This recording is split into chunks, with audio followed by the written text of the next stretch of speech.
world's largest island, you will not find sunny, soft sand beaches. You will not find bikini sunbathers or casually meandering shell collectors either. Yet, for hundreds of international researchers, Greenland is simply paradise.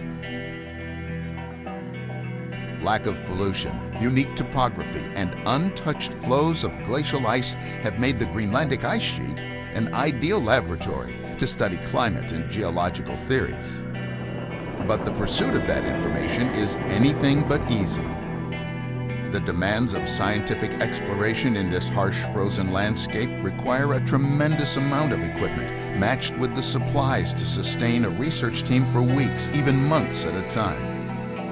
There are no roads to travel, no paths to be hiked, no easy route across the brutal, unsympathetic ice and snow.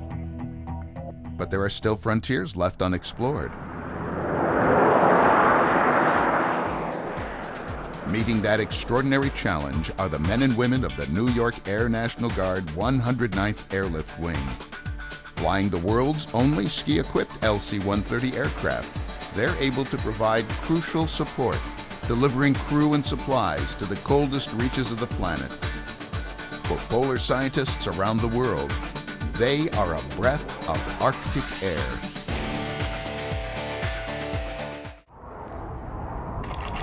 This is the summit of the Greenland ice sheet, which is really a broad area. It's not a true summit. It's actually one of the flatter parts of the planet. It's an extremely flat area, but we're on about 10,300 feet of ice, and we're at about 10,500 feet. So the ice is almost as thick as we are high.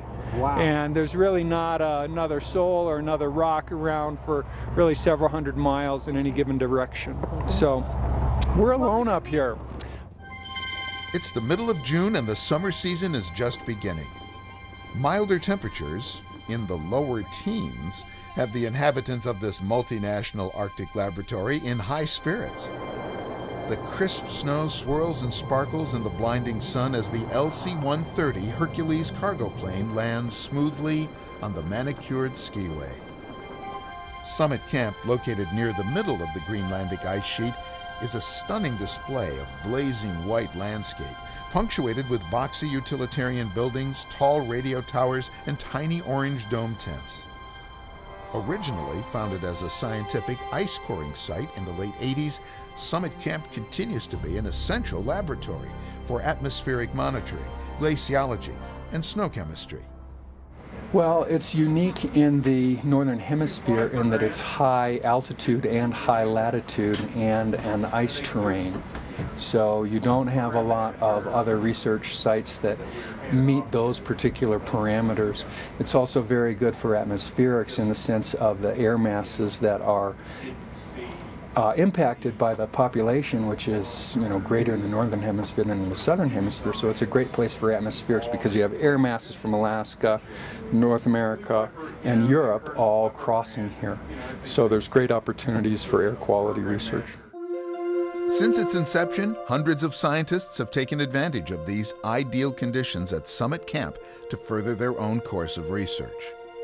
This is a year-round Arctic observatory. In the dark winter months, the temperature can drop dramatically, often well below -50 degrees Fahrenheit. During that stretch of time, only 5 people inhabit the station, maintaining the sensitive equipment and recording data.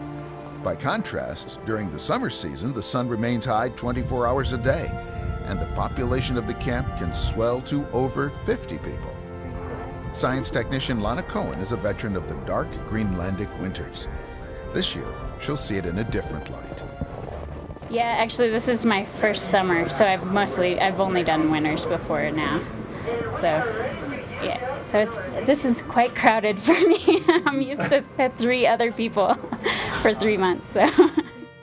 Everything ends up being kind of challenging. Stuff that maybe in the States would take 5 minutes to fix. Up here it could take a whole day because everything's colder, and if you have to climb a tower, it's a lot harder to do. Cables break.